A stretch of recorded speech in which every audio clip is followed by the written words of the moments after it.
Hey everyone, my name is Cambry Clark and this is my video submission 1 for my history and psychology class here at ISU. And my topic is on the laws of association. I am going to warn you, I've been sick this week, so I've kind of lost my voice, so I hope you guys can understand me just fine. So bear with me here. Anyways, so the philosopher Aristotle is the one who came up with the law of frequency, along with the 3 basic laws of association. Those 3 laws include the law of contiguity, law of similarity, and the law of contrast. The basic laws were formulated by Aristotle, and he taught that the mind at birth is a blank slate, and that all knowledge has to be acquired by learning. So the laws that he taught still make up the backbone of modern learning theory today. The first law that I want to talk to you guys about is the law of similarity. It is the recall of things similar to the object. So, for example, when we think of a beach ball, we might visualize a volleyball as well because those are 2 things that you can play with at the beach. Or when we think of coffee, we oftentimes think of tea as well. So, the law of similarity states that when 2 things are very similar to each other, the thought of one will often trigger the thought of the other.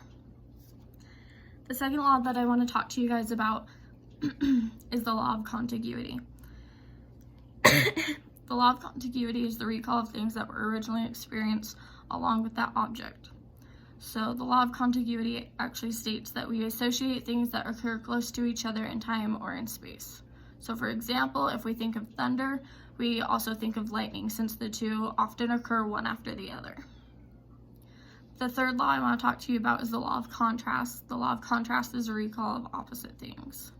So the law of contrast states that the thought of something is likely to trigger the thought of its direct opposite. So for example, when we hear the word hot, we oftentimes think of cold as well. Or when we think of night, we also think of day.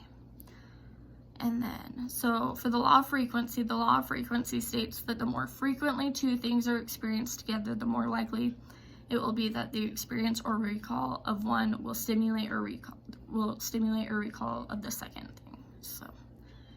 And then finally, so the laws of association can be applied to everyday life because they help us understand behavior, but they also explain how we learn and remember things as well. So we can apply that to everyday life in that sense.